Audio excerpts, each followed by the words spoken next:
ल म गुगलमा आएको छु। गुगलमा मैले लाइभ स्ट्रिम गरेर आएको छु। लाइभ स्ट्रिम देखिराख्नु भएको छ होला हजुरहरूले होइन, पक्कै पनि। गुगलमा हामीहरू जान्छौँ। गुगलमा म अहिले न्यू ट्याब गर्छु, न्यू ट्याब खोल्छु है। न्यू ट्याब खोलिसकेको छु। न्यू ट्याबमा म अब यहाँनिर के सर्च गर्छु भने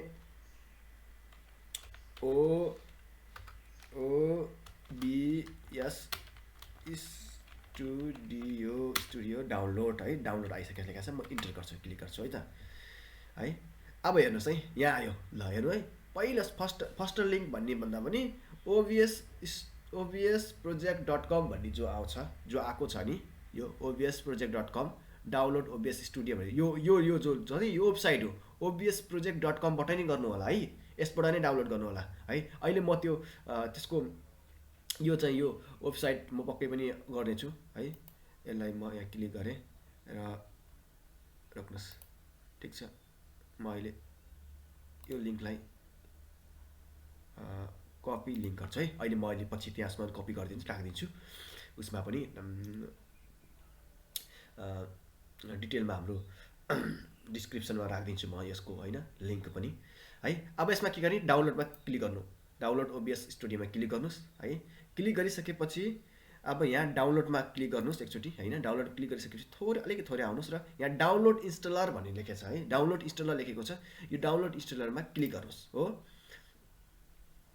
यसमा क्लिक गरिसकेपछि हजुरको यहाँ डाउनलोड हुन सुरु हुन्छ है। यहाँ डाउनलोड हुन सुरु हुन्छ, डाउनलोड भइरहेको छ होइन। यहाँ टाइम देखाइरहेको छ, मलाई अलिकति थोरै टाइम लाग्छ है, थोरै टाइम लाग्छ। जसले मलाई चाहिँ यहाँ के भन्छन्, एकछिन केही टाइम समय लाग्छ होइन, गरौँ।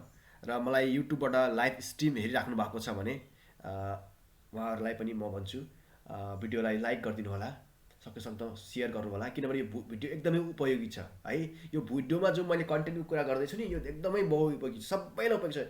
युट्युबरलाई पनि उपयोगी छ यो स्पेसली टिचरहरूलाई झन् उपयोगी छ, जसले पनि आफ्नो कन्टेन्ट स्क्रिनमा रेकर्ड गर्नुहुन्छ होइन, आफ्नो ल्यापटपको स्क्रिनमा रेकर्ड गर्नुहुन्छ। आफ्नो मोनिटर जो पर्सनल कम्प्युटर, ठुलोवाला कम्प्युटर हुन्छ, पिसीवाला सिपियुवाला हुन्छ, त्यो कम्प्युटरमा त्यो स्क्रिन थ्रुबाट हजुरले कसैलाई बुझाइराख्नुपर्छ, सिकाइराख्नुपर्छ, आफ्नो भिडियो बनाउन चाहनुहुन्छ होइन। तपाईँहरूसँग राम्रो क्यामेरा छैन, तर म चाहिँ मेरो ल्यापटप युज गरेर चाहिँ आफ्नो कन्टेन्टहरू गर्छु, बनाउँछु, भिडियो बनाउँछु भन्छ भने पनि गर्न सक्नुहुन्छ। त्यस कसको हेल्पबाट, ओबिएस स्टुडियोको सफ्टवेयरको हेल्पबाट हो। यो कुरा भयो है। अब जाउँ, अगाडि बढौँ। डाउनलोड भइसकेको छ है, डाउनलोड भइसकेको छ। अब यसको फाइल कहाँ छ, पक्कै पनि फाइल कहाँ हुन्छ, फाइल हुन्छ हाम्रो, फाइल हुन्छ डाउनलोडमा हुन्छ है। फाइल हामी डाउनलोडमा जान्छौँ। डाउनलोडमा पक्कै पनि डाउनलोडमा फाइल आइसकेको छ। फाइल आइसकेको छ। मेरो अघि एउटा फाइल गएको थिएँ, अर्को पनि फाइल आइसकेको छ। मैले दुईवटा, मैले त्योभन्दा अगाडि पनि मैले त्यसको यो ओबिएस स्टुडियोको फाइल मैले डाउनलोड गरेको थिएँ कि है, डाउनलोड गरेको थिएँ। अब यो अर्को फाइल छ, यो फाइललाई हामी के गर्नु पऱ्यो, यसलाई ओपन गर्नु पऱ्यो है। राइट क्लिक गरेर रन एज एडमिनिस्ट्रेसन गर्नु होला। अनि त्यसपछि त्यहाँबाट इन्स्टलेसन गर्नु होला। मेन भनेको इन्स्टलेसन गर्नु पऱ्यो, इन्स्टल गर्नु होला। इन्स्टल गरिसकेपछि चाहिँ अब हामीले मेन जो इन्टरफेस पाउँछौँ नि, त्यो इन्टरफेसलाई म देखाउन गइरहेको छु। हेर्नुहोस् है, सुन्नुहोस् है। अब जो पुग्नुभयो, डाउनलोडमा पुग्नुभयो, डाउनलोडमा त्यहाँनिर डाउनलोड भएको देखिसक्नु भएको छ होइन। त्यो फाइल डाउनलोड भइसकेको छ, ओबिएस स्टुडियोको फाइल डाउनलोड भइसकेको छ। त्यो डाउनलोड भएको फाइललाई चाहिँ के गर्नुहोस्, अब त्यो फाइललाई चाहिँ ओपन गर्नु है, रन एज एडमिनिस्ट्रेसन गर्नुहोस्। गरिसकेपछि अब उहाँले यस नो भन्छ, यस नो भन्ने लेख्छ होइन। Do you want to install or not होइन। यसले चाहिँ हजुरको कम्प्युटरमा चाहिँ केही असर गर्न सक्छ या यस्तो कुराहरू भन्छ। त्यसपछि हजुर किन यस गरेर इन्स्टल गर्नु होला, यस गरेर त्यसपछि नेक्स्ट गर्दै गरेर अनि इन्स्टल कम्प्लिट गर्नु होला। र कम्प्लिट गरिसकेपछिको अब इन्टरफेस कस्तो आउँछ म तपाईँहरूलाई देखाउन गइरहेको छु है त। म हजुरलाई यहाँनिर देखाउन गइरहेको छु होइन। अब म हजुरलाई सिधै म चाहिँ डिस्प्ले रेकर्डिङ गर्छु, डिस्प्ले रेकर्डिङमा जान्छु। अब कस्तो देखिन्छ यसको ओबिएसको मेन इन्टरफेस कस्तो देखिन्छ त्यो देखाउन गइरहेको छु है त। ल आउनुहोस्, ल हेर्नुहोस् है। हामीहरू मेन इन्टरफेसमा आइसकेका छौँ है। मेन इन्टरफेसमा आछौँ। यो हो ओबिएसको मेन इन्टरफेस होइन। यहाँ देखिराख्नु छ ओबिएस होइन, 29.0.2 भन्छ होइन, 64 बाइट विन्डोज भन्छ, मेरो 65 बाइट विन्डोज हो। अब हामीले यहाँ के गर्ने त, मेन यहाँ के गर्ने त भन्दाखेरि, यहाँ गर्ने भनेको हामीले अब मेन भनेको यहाँ जाने सिन, यो सिन्स अनि सिन्स मलाई यो माउसको एरो देखिराख्नु भएको छ होला पक्कै पनि होइन। यो माथिको यो यसमा नहेर्नुहोस् है, यो माथिको टपको स्क्रिनमा नहेर्नुहोस् कि तलतिरको उसमा तलतिर टप है त्यसलाई हेर्नु होला। सिन्स हेर्नु, यो सिन्समा यो सिन हो कि यो सिन्समा के गर्ने, सिनको तलपट्टि यहाँ छ एड सिन भन्छ, हजुरको उसमा एड सिनमा क्लिक गर्नु होला हो। एड सिन भन्छ, एउटा सिन नाम लेखेको आउँछ, त्यसलाई केही नाम राख्नुहोस् या त्यत्तिकै नाम राखे पनि ओके गरिदिनु होला। ओके गरिदिनु होला, एउटा सिन क्रिएट हुन्छ हजुरको।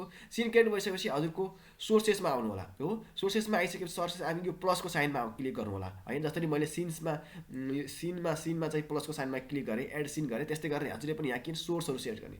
अब सोर्सहरू हजुर आफ्नो चाहिँ के गर्न चाहनुहुन्छ, हाम्रो स्क्रिन रेकर्ड गर्न चाहनुहुन्छ भने पुरै स्क्रिन रेकर्ड गर्न चाहनुहुन्छ, डिस्प्ले क्याप्चर गर्नु होला होइन। पुरै जे गर्नुहुन्छ त्यस स्क्रिनमा जे गर्नुहुन्छ सबै क्याप्चर हुन्छ, रेकर्ड हुन्छ त्यसले होइन। डिस्प्ले क्याप्चरमा क्लिक गरेर त्यो सोर्स एड गर्नुभयो, डिस्प्ले क्याप्चर सोर्स एड गर्नुभयो भने अनि त्यसै अर्को सोर्स फेरि एड गर्नु होला। फेरि त्यसमा प्लसमा क्लिक गर्नु होला, प्लस एनिमेसन गर्नु होला, अडियो इनपुट क्याप्चरमा क्लिक गर्नु होला होइन। अडियो पनि चाहियो नि त, अडियो भोइस रेकर्ड हुनु पऱ्यो हजुरको है, त्यो गर्नु होला। अरू अन्य जे गर्न चाहनुहुन्छ, अब भिडियो क्याप्चर हुनु पऱ्यो हजुरको। अब एउटा भिडियो क्याप्चर हजुरको भिडियो पनि देखिनु पऱ्यो हजुरको होइन, यसमा स्क्रिनमा भने भिडियो क्याप्चरमा पनि क्लिक गर्नु, त्यसलाई पनि एड गर्नु होला होइन। गरिसकेपछि त्यसपछि के गर्नु होला भने यहाँनिर स्टप रेकर्डिङ भनिरहेको छ नि, माथिको स्टप स्ट्रिमिङ भनिरहेको छ, यहाँ स्टप रेकर्डिङ भनिरहेको छ नि।